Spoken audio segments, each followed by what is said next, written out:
Olá a todas e todos, é uma grande satisfação estar com vocês aqui hoje no segundo Congresso Brasileiro de Nutrição Materno-Infantil. Eu gostaria inicialmente de agradecer ao convite da Caroline Aires e a toda a equipe por estar aqui com vocês hoje. E eu vou falar então com vocês sobre DORAD, sobre uma perspectiva nutricional. O meu nome é Cristiane Maté, eu sou professora associada do Departamento de Bioquímica da Universidade Federal do Rio Grande do Sul. Também sou secretária do capítulo latino-americano da Sociedade DORAD Internacional e conselheira da Associação DORAD Brasil.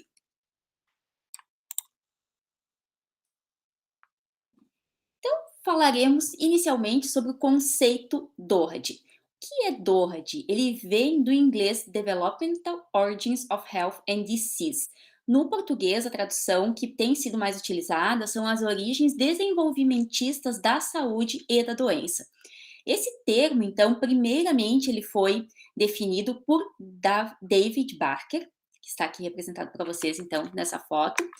Ele nasceu em 1938, faleceu em 2013, recentemente, então, e ele foi quem fundamentou, por meio dos seus estudos, a hipótese de Barker, em 1986, que a gente também chama de hipótese do fenótipo econômico, ou hipótese da programação fetal, ou programação do desenvolvimento, ou ainda origem fetal das doenças do adulto, que hoje, então, a gente conhece como o DORD, as origens desenvolvimentistas da saúde e da doença.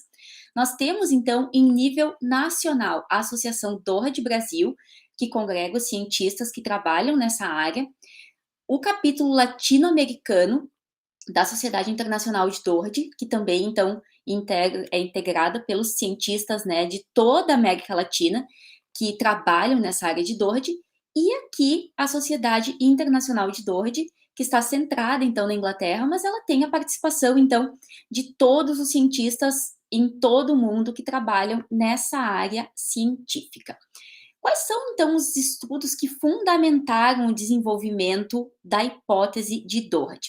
Primeiro, Barker mostrou uma correlação positiva entre a mortalidade por doença cardíaca isquêmica, isso nos anos de 1968 até 1978, e ele correlacionou essa mortalidade com a mortalidade infantil e neonatal em 1921 até 1925, em um estudo feito na Inglaterra e no país de Gales.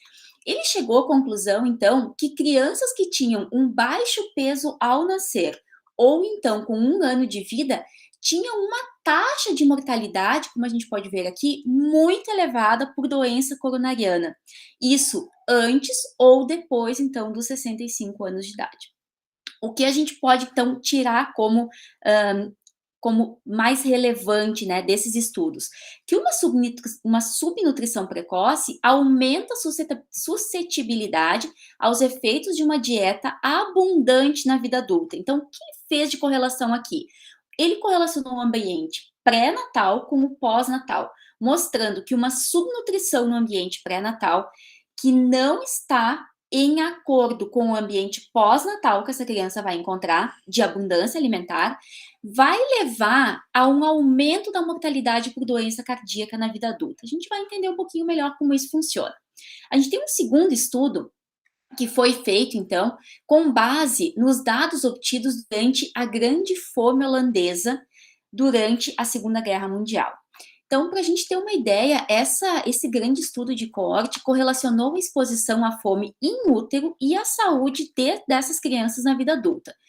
Os estudos, então, avaliaram crianças que nasceram antes, durante e depois da fome imposta pelos nazistas em 1945 e em 1946, onde as mulheres grávidas consumiam entre 750 e 1.000 calorias por dia. Então, é uma quantidade realmente muito, muito, muito baixa de nutrientes. Aqueles adultos com idade média de 29 anos que foram expostos à fome materna no final da gestação, eles tiveram uma menor tolerância à glicose, em comparação com aqueles expostos no início da gestação ou que nunca foram expostos à fome. Então, mostrando que o timing em que ocorre esse período de escassez nutricional, ele é importante para o desfecho que a gente vai encontrar na vida adulta nesse contexto de DORD.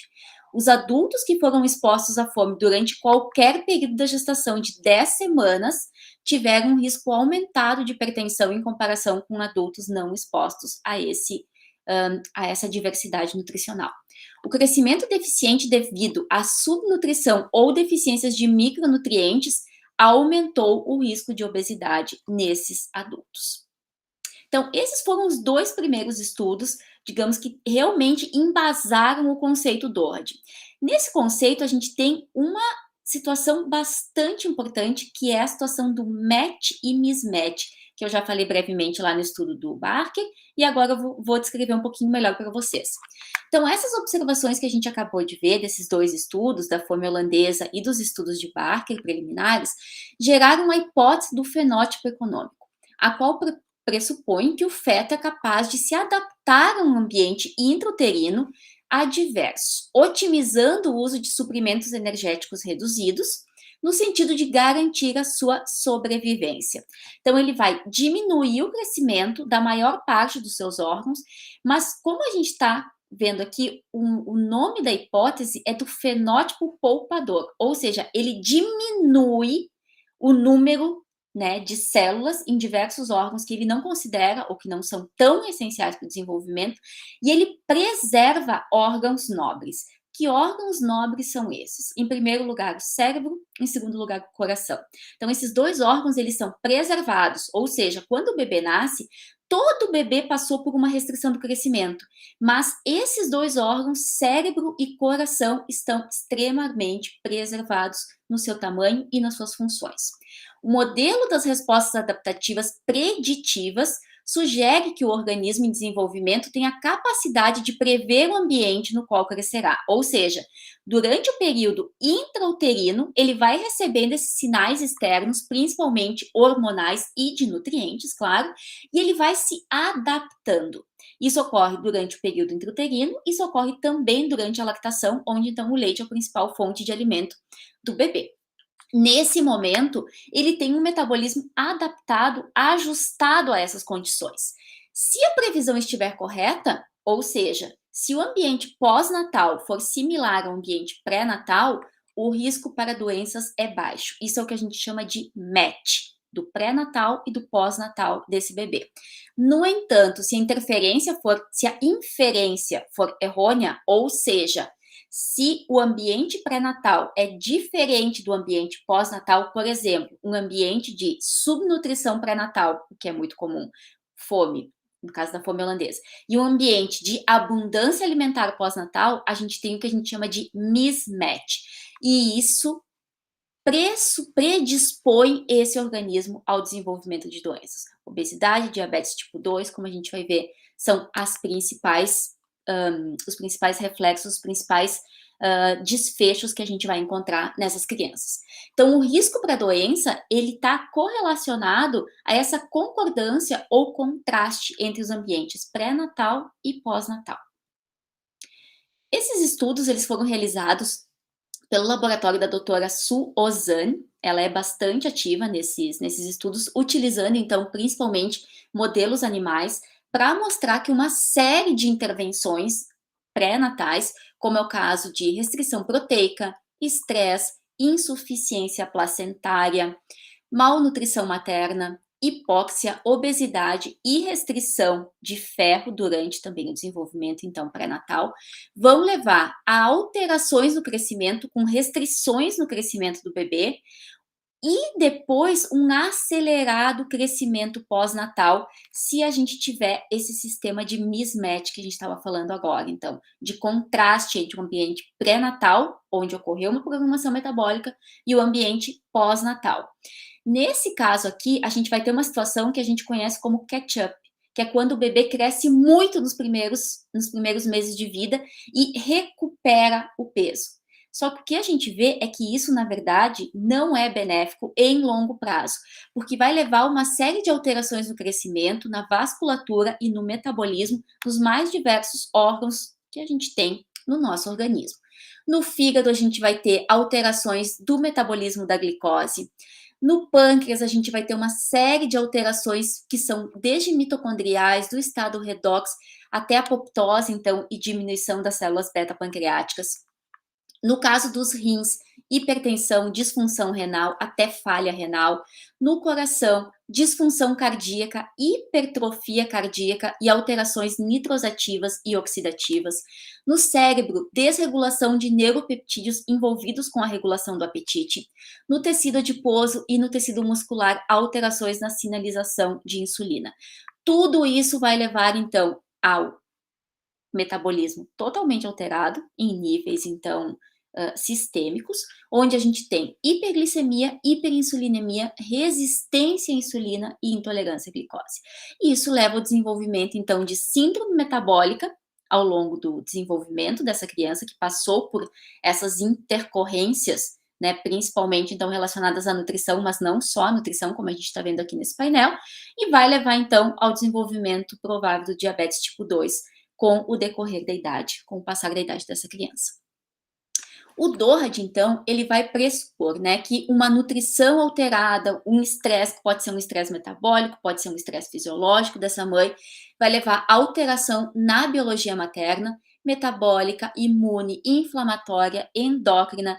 Todos esses sinais vão afetar o desenvolvimento do bebê.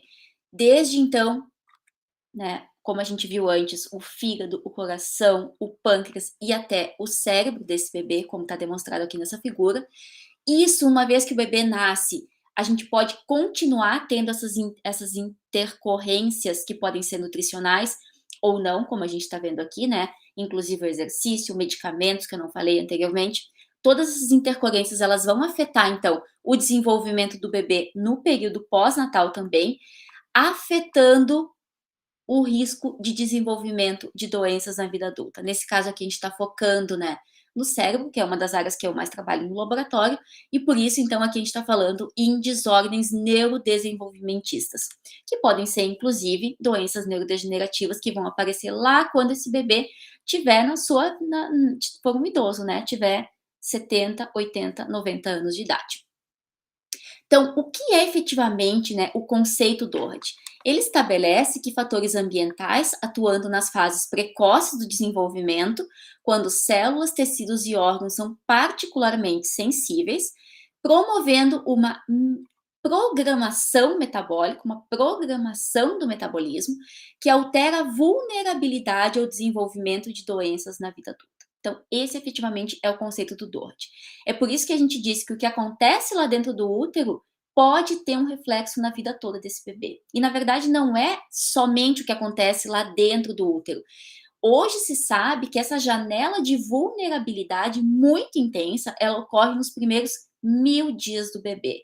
Ou seja, desde o momento que essa criança é fecundada até o momento que ela completa 2 anos de idade. Essa seria a fase mais crítica do desenvolvimento, onde a gente no laboratório tenta transformar então essa janela de vulnerabilidade numa janela de oportunidade, que assim como o metabolismo ele pode ser programado de uma forma a aumentar o risco para o desenvolvimento de doenças na vida adulta, a gente sabe que o metabolismo de uma forma oposta também pode ser regulado e adaptado para ser mais resistente ao desenvolvimento de doenças na vida adulta. Então, esse é o nosso objetivo com os estudos que a gente realiza no laboratório.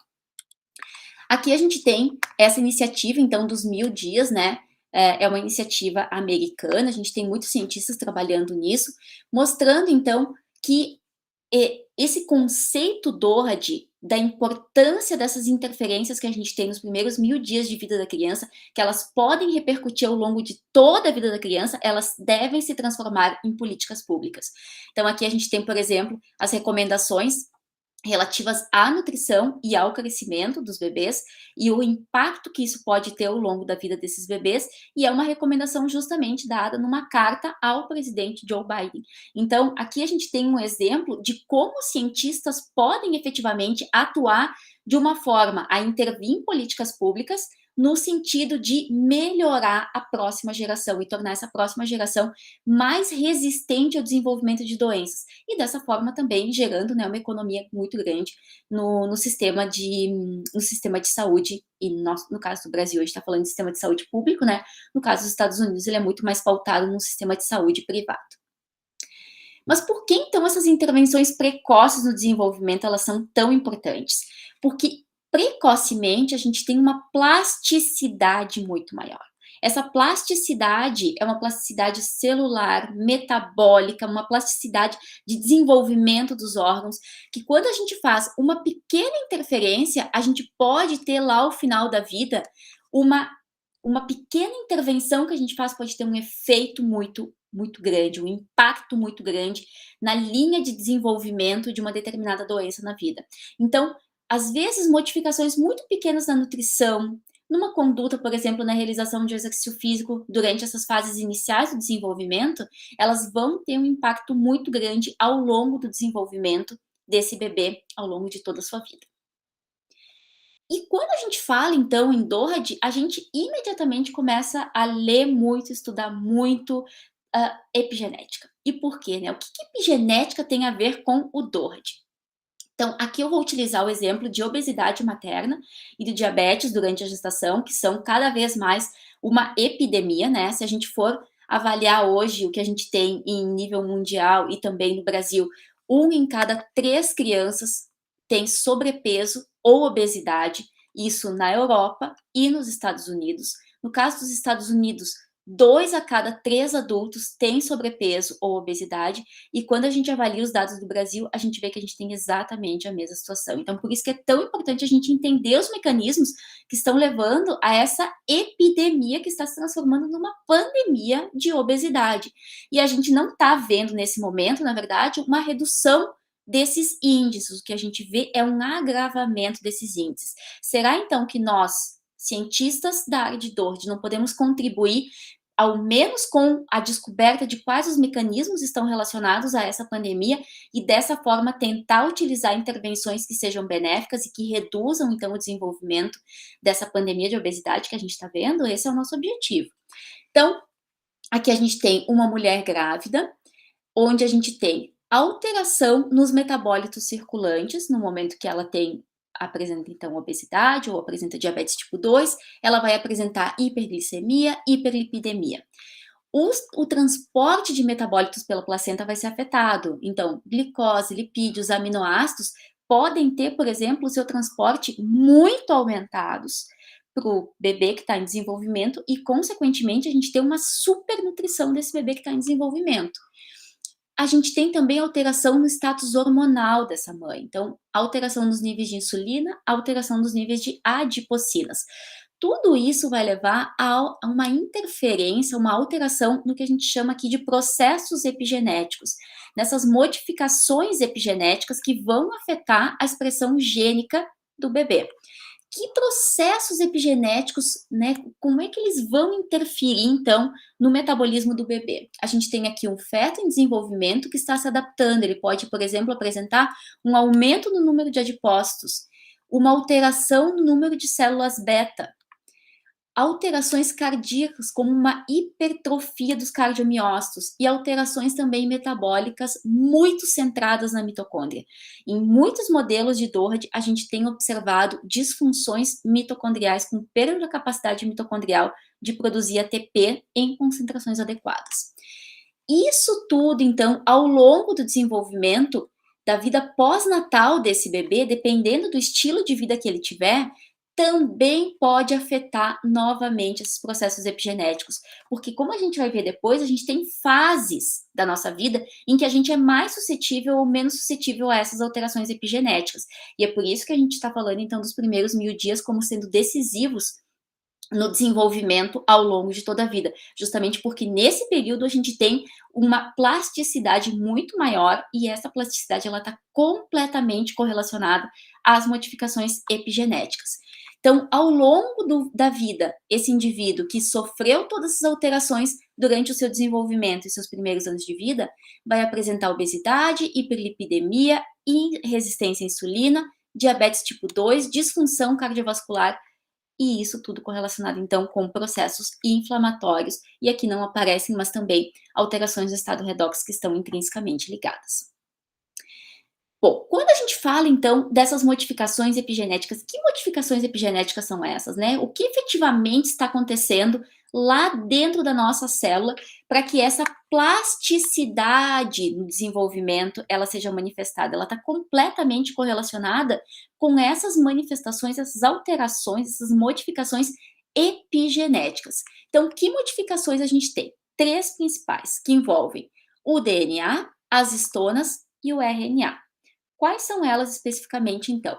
A gente tem como principal e mais estudada as metilações do DNA. Então, uma das bases nitrogenadas que a gente encontra lá no nosso DNA é a citosina.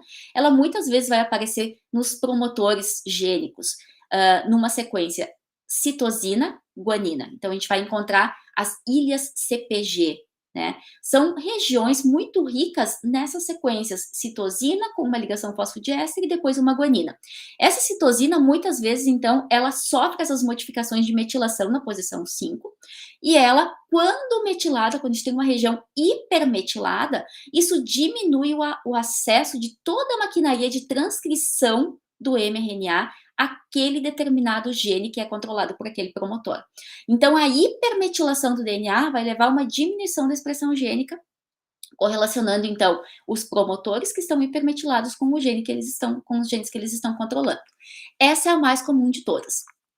Outras modificações epigenéticas bastante estudadas hoje e muito importantes na regulação da expressão gênica. Modificações em histonas. A gente tem modificações que são covalentes, ou seja, adição e retirada de grupos químicos, como é o caso de metila, acetila, ubiquitina, grupo sumoil. Então, a gente tem muitas modificações, na verdade, que podem acontecer em histonas e elas estão relacionadas à diminuição ou aumento do acesso da maquinaria de transcrição àquelas regiões específicas onde o DNA está enovelado. Então, a função dessas histonas é justamente promover o enovelamento, né, do DNA, para que a gente tenha a compactação do DNA dentro do núcleo. E esse DNA ele pode estar mais ou menos acessível para a transcrição gênica. Então, essas regulações, essas modificações epigenéticas que acontecem nas histonas, elas vão justamente aumentar ou diminuir o acesso da RNA polimerase, por exemplo, né, que é a enzima responsável pela síntese de mRNA, a essas regiões específicas de DNA. E a terceira modificação epigenética importante que a gente tem são os pequenos ou grandes também RNAs, mas todos eles com uma característica única que é de ser não codificante.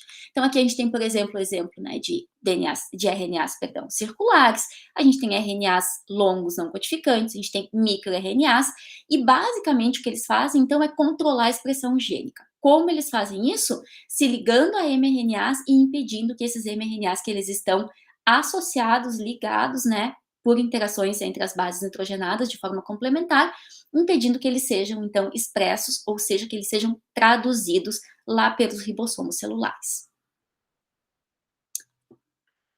Vamos falar agora especificamente da nutrição em uma perspectiva Doherty. Vamos iniciar falando sobre o que falam as diretrizes, tanto em relação aos macronutrientes quanto em relação aos micronutrientes, e depois, posteriormente, então, a gente vai falar sobre alguns estudos, tanto em estudos clínicos quanto estudos pré-clínicos, que vão embasar essa perspectiva nutricional do Doherty. Então, durante a gestação, a gente tem, né, como uma diretriz o consumo de 175 gramas de carboidrato, 71 gramas de proteínas, 28 gramas de fibras. No caso das gorduras, a gente tem aqui o principal representante do ômega 6, que é o ácido linoleico, consumo de 13 gramas por dia, e o ácido alfa-linolênico, principal representante do ômega 3, um consumo de 1,4 gramas por dia. Durante a lactação, a gente vê que isso não muda muito, exceto pelos carboidratos que devem ser aumentados. Então, essa é uma dieta ideal. O Instituto John Hopkins, né, a gente tem o Hospital John Hopkins, eles são bastante ativos nessa questão, né, de orientação de alimentação nutricional durante a gestação e também durante a lactação. E o que eles trazem, então, é uma divisão em 5 grupos alimentares: os vegetais, as frutas, os laticínios, os grãos e as proteínas. E o que é sugerido, então, é que seja consumido 300 quilocalorias por dia extras. No caso aqui do John Hopkins, eles indicam desde o início da gestação. A gente vai ver que não é sempre assim. 0,4 miligramas por dia de ácido fólico antes da gestação e também no primeiro mês gestacional, ou menos no primeiro mês. para a prevenção de defeitos do fechamento do tubo neural. A gente vai ver que, na verdade, essas orientações do John Hopkins, elas são bastante conservadoras. Quando a gente compara com as orientações do Colégio Americano de Obstetrícia e Ginecologia, o ACOG, a gente já tem uma divisão bastante mais detalhada. Então, no segundo trimestre gestacional é indicado que se consuma 340 quilocalorias a mais por dia. No terceiro trimestre, onde a gente sabe que tem um crescimento fetal muito maior, 450 quilocalorias por dia extras. E aqui ele chama atenção a questão do uso de multivitamínicos. Por quê? Porque muitas vezes esses multivitamínicos, eles têm uma quantidade muito grande de vitamina A. E essa vitamina A, a gente sabe que ela pode ter efeitos teratogênicos. Então, no momento que se for indicar a utilização de complexos multivitamínicos, estar sempre atento à quantidade de vitamina A que a gente tem durante o período gestacional. Aqui do ladinho, então, eu trago uma tabela onde eles colocam qual é o micronutriente, por que ele é importante para o feto e quais são as principais fontes nutricionais. Eu coloquei aqui embaixo também a referência, que vocês podem buscar depois e olhar com mais atenção. Eu gostaria de chamar a atenção aqui, principalmente para o ferro, que ele é indicado numa quantidade de 27 miligramas por dia, e a gente sabe que existe uma grande quantidade de mulheres que são deficientes em ferro, que são anêmicas, e isso pode prejudicar muito o desenvolvimento do bebê. Então, como a gente vai ver aqui, ó, ele é essencial para a entrega de oxigênio para o bebê. Se a mãe está anêmica, ela não tem um aporte de oxigênio suficiente para o bebê, e isso pode impactar de forma muito importante todo o desenvolvimento desse bebê no útero. Então, a quantidade de ferro é muito importante, e assim como a quantidade de ácido fólico. Vocês lembram que quando eu mostrei os dados do John Hopkins, era indicado 400 microgramas. No caso aqui da COG, eles indicam 600 microgramas por dia de ácido fólico, que os dados mais recentes têm mostrado que são importantes. A gente sabe que no Brasil, ao contrário, a gente tem muitas vezes um aumento muito grande do consumo de ácido fólico, porque em geral são indicados 5 miligramas por dia. Então, é uma quantidade realmente excessiva de ácido fólico. Não é necessário essa quantidade para evitar alterações no fechamento do tubo neural antes, né, e durante, então, os primeiros meses da gestação, principalmente no primeiro mês. Bom, quando a gente fala do ACOG, ele traz uma forma, então, da gente organizar o nosso prato, da gestante organizar o prato dela, que chama My Plate. Se pode fazer, então, aqui um quiz e saber como é que está o nosso estado nutricional, saber o que está faltando, enfim, é uma forma que a gente tem, né, de interativa com a internet, de descobrir e de uma forma, digamos, divertida, como é que está a nossa alimentação. Mas isso aqui não é o principal, porque eu sei que todo mundo que está aqui sabe como fazer isso de uma forma muito mais profissional. O que eu quero mostrar para vocês aqui nesse site do MyPlate é justamente a forma como ele divide o prato, então em frutas, vegetais, grãos, proteínas e laticínios, e ele dá uma série de receitas que eu acho que podem ser bem úteis. Uma das coisas que nos falta muitas vezes, né, é tempo e criatividade para a gente ter uma alimentação mais diversificada. Então, apresentar para quem não conhece ainda o MyPlate, que talvez aqui vocês encontrem umas receitas bem interessantes que vocês possam utilizar na vida profissional de vocês. A Organização Mundial da Saúde também traz um site bastante atualizado, com sugestões, então, e aconselhamento para alimentação durante a nutrição e durante as primeiras fases de vida. Então, aqui é bem interessante porque a gente tem vários, né, aspectos relacionados à alimentação, desde a amamentação até o consumo, então, de ferro, consumo de ácido fólico, tudo isso está bastante embasado, com muitos estudos aqui na Organização Mundial da Saúde. Eu imagino que todos vocês conheçam, mas para relembrar, então, onde vocês podem obter informação nesse contexto nutricional em Doherty. Aqui a gente tem os 6 principais objetivos, então, da Organização Mundial da Saúde até 2025, né, que é diminuir, então, a restrição no crescimento das crianças em 40%, diminuir a anemia materna na idade reprodutiva em 50%, diminuir o baixo peso ao nascer em 30%, não aumentar o sobrepeso ao nascer, porque, como a gente viu, né, tanto baixo peso quanto sobrepeso, eles são maléficos no momento que essa criança nasce e vai se desenvolver ao longo da vida e pode aumentar, então, o risco do desenvolvimento dessas doenças que a gente abordou até agora. Aumentar o o aleitamento materno, então, exclusivo até os 6 meses, né, pelo menos 50% das mães, e também diminuir, então, a perda de crianças em menos de 5%. A gente sabe que são, objetivos bastante, importantes, né, e também muitas vezes difíceis de serem conseguidos, mas a Organização Mundial da Saúde, ela trabalha para isso. Bom, agora eu gostaria de falar, então, de alguns estudos mostrando quando não se seguem essas orientações, né, quando as diretrizes não estão sendo seguidas, o que acontece, qual é a repercussão na saúde da prole, né, qual é a repercussão na saúde desses bebês. Então, a utilização de dietas hipercalóricas em lipídios, nesse caso aqui. Esses dados eles foram baseados nesse estudo, o Healthy Start, e ele utilizou uma dieta com mais de 30% de calorias provenientes de lipídios, sendo que 12% ou mais eram provenientes de lipídios saturados. O que aconteceu nas mães? Elas apresentaram obesidade, hiperinsulinemia, resistência à insulina, dislipidemia e prejuízos no metabolismo da glicose. No caso dos filhos, o que se observou? Um aumento do crescimento fetal, o aumento do peso ao nascer, então aqui a gente tinha crianças macrossômicas, obesidade e diabetes tipo 2 ao longo da vida. A utilização de dietas hipercalóricas em carboidratos agora, então principalmente carboidratos simples. Se sabe que o consumo de carboidratos simples contribui para o aumento da incidência de obesidade e diabetes. A dextrose, a maltodextrina, frutose, a sacarose foram alguns dos carboidratos estudados, então, aqui nesses estudos, e se mostrou que o consumo materno excessivo desses açúcares simples levou ao desenvolvimento na prole de obesidade, resistência à insulina e doenças cardiovasculares. É importante agora que a gente faça uma diferenciação entre restrição calórica e restrição alimentar.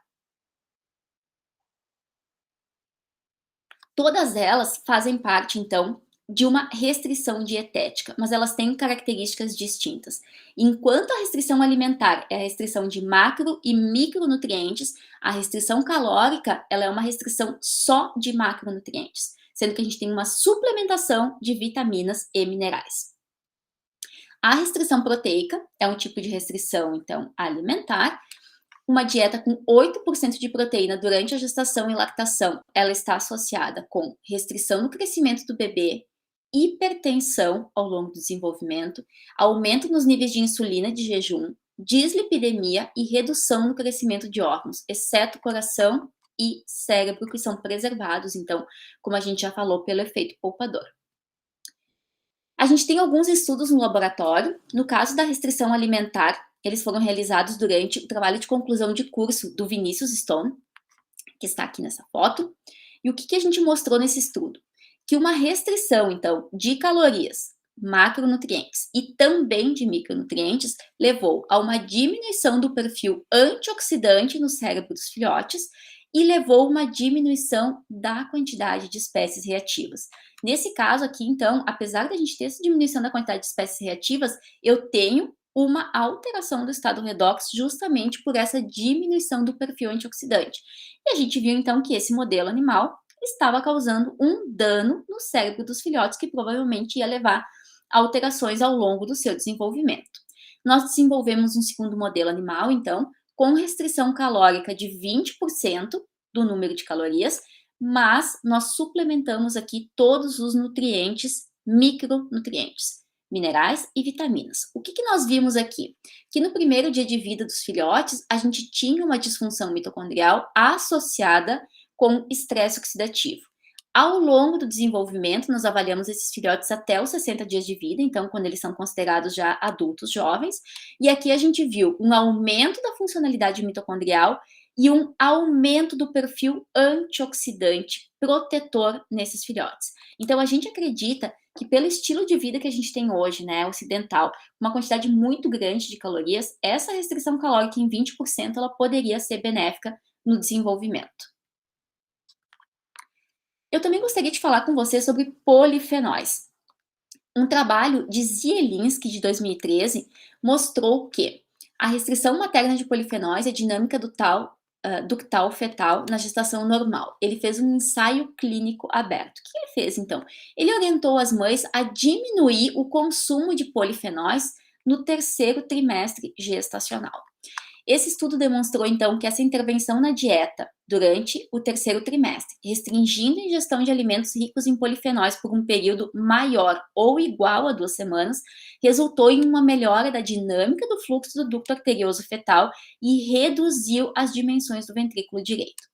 Isso é extremamente importante porque no terceiro trimestre ocorre o fechamento do ducto arterioso e ele é dependente de espécies reativas. No momento que a gente tem uma ingesta muito aumentada de polifenóis, que provém da alimentação, como a gente já viu, e muitas vezes também em diversos países é estimulada a suplementação com polifenóis, inclusive durante o período gestacional, a gente tem uma diminuição da quantidade de espécies reativas, em especial do peróxido de hidrogênio, que é essencial para esse fechamento do ducto arterioso. Isso pode levar, então, ao desenvolvimento de uma série de problemas cardíacos na criança que vão necessitar de cirurgia assim que o bebê nasce. Então, aqui a gente está vendo uma molécula que é extremamente benéfica, que são os polifenóis, mas é preciso ter cuidado quanto ao momento em que ela é administrada ou que ela é consumida, então, pelas mães. No nosso laboratório, nós temos desenvolvido trabalhos com 2 polifenóis, a naringina, que eu vou falar inicialmente para vocês, e a naringenina. Eles são 2 polifenóis derivados de frutas cítricas. A naringina, ela foi estudada, então, pelo Bernardo Guindri. Esse aqui é o trabalho de mestrado dele, que ainda não está publicado, e ele agora, nesse momento, está realizando o doutorado. Depois eu vou falar de um segundo trabalho, então, para vocês. O que a gente fez aqui? A gente administrou, ao longo de 21 dias, naringina numa concentração de 100 miligramas por quilo por dia. A gente viu, então, que os filhotes nascidos com 1, 7 e 21 dias apresentavam disfunção redox, alterações nos níveis de tióis, então impactando também os níveis de antioxidante, no caso glutationa, e disfunção mitocondrial no cérebro desses filhotes. Então é algo bastante preocupante o que a gente encontrou aqui. O que a gente fez então nesse segundo estudo que foi publicado recentemente, agora no ano passado? A gente restringiu o período de administração desse polifenol à terceira semana de gestação das ratas Wistar. Isso, então, querendo, né, fazer uma correlação com o terceiro trimestre gestacional humano. O que a gente viu aqui? Nós também avaliamos os filhotes ao 1, ao 7º, ao 1º, ao 7º, ao 21º dias de vida. E aqui nós observamos, inicialmente, uma melhora do estado redox, mas que logo se mostrou com um aumento do número de antioxidantes aos 7 dias de vida e uma diminuição do nível de antioxidantes aos 21 dias de vida, tanto em machos quanto em fêmeas, chamando a atenção que em machos esse efeito ele parece ser muito mais intenso. Esse efeito sexo-dependente ele aparece muito nos estudos Doherty e é muito frequente a gente encontrar efeitos mais proeminentes nos machos do que nas fêmeas. Então, mais um estudo que demonstra para a gente o cuidado que a gente tem que ter com a utilização de polifenóis durante o período gestacional, em especial a terceira semana gestacional. Essa é a Pauline August, ela também trabalha no meu laboratório, fez mestrado, doutorado e hoje é pós-doc do laboratório.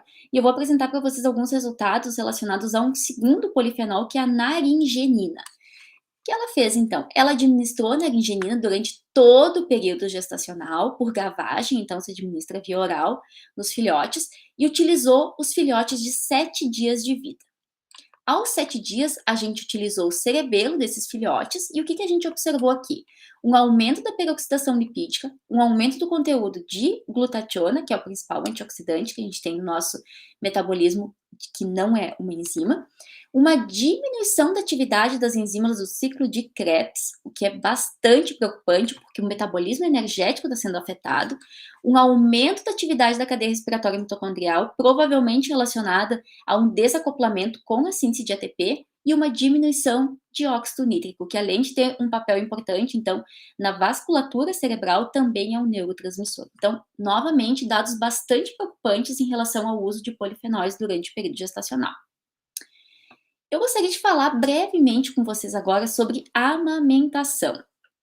A OMS recomenda que os bebês iniciem a amamentação na primeira hora após o nascimento e sejam amamentados exclusivamente até os 6 meses de vida, sem nenhum outro tipo de alimento até água. A partir dos 6 meses, pouco a pouco, então, se vão introduzindo outros alimentos até os 2 anos de vida, onde, então, a amamentação ela já não é considerada tão importante no desenvolvimento do bebê. Mas vocês vejam que a gente tem uma série de estudos mostrando que a amamentação até os 2 anos de vida traz muitos benefícios, tanto para a mãe quanto para o bebê. Para as crianças, ela reduz o risco de infecções do trato respiratório, asma, diarreia, alergias alimentares e diabetes, melhora o desenvolvimento cognitivo e diminui o risco de doenças metabólicas na vida adulta. A amamentação ela pode prevenir mais de 800 mil mortes de crianças menores de 5 anos a cada ano em todo o mundo, bem como aproximadamente 20 mil mortes por ano por câncer de mama. Isso, então, demonstrando os benefícios tanto para os filhotes, né, tanto para os bebês, quanto para as mulheres. Bom, para a gente fechar a nossa palestra, vamos falar um pouquinho sobre o microbioma, que eu sei que vocês já tiveram uma palestra hoje de manhã cedinho, né? E agora, então, a culpa de tudo é do microbioma? Como assim, né? Então, para a gente poder fazer uma correlação, a gente tem dietas maternas, que a gente já falou sobre elas, né? Dieta com alto conteúdo de gordura, por exemplo, ou subnutrição. Uma dieta com doadores de metila, que contém alto conteúdo, por exemplo, de ácido fólico, ou baixo conteúdo de metila, né? Deficientes em ácido fólico. Dietas epigenéticas, que a gente vai falar um pouquinho mais daqui a pouquinho. Essas dietas maternas, elas vão alterar o perfil do microbioma no feto. E isso está intrinsecamente correlacionado com uma alteração da metilação do DNA e das modificações em estonas, ou seja, dos parâmetros epigenéticos. Esses dois fatores, alterações do microbioma e alterações epigenéticas, eles estão intrinsecamente correlacionados e eles podem afetar um ao outro, justamente porque muitos dos metabólitos que são produzidos pelas bactérias, nosso microbioma, elas vão afetar parâmetros epigenéticos, porque eles, por exemplo, podem modular a atividade de enzimas que estão associadas à metilação do DNA, à metilação ou acetilação de estonas. A gente tem aqui embaixo, então, um gráfico mostrando a metilação do DNA desde a fertilização até a vida adulta. A gente vê que durante esses primeiros estágios do desenvolvimento, a gente tem uma alteração grande do perfil de metilação do DNA, e é justamente por isso que nessas primeiras fases do desenvolvimento é tão importante que a gente tenha uma dieta adequada que vá favorecer um perfil de metilação do DNA adequado que vá evitar o desenvolvimento de obesidade, por exemplo, na vida adulta. Só que a gente precisa conhecer os mecanismos para saber que tipo de dieta pode levar a esse desfecho na vida adulta. A gente tem aqui estonas metilases, estonas desmetilases, estonas acetilases, estonas desacetilases.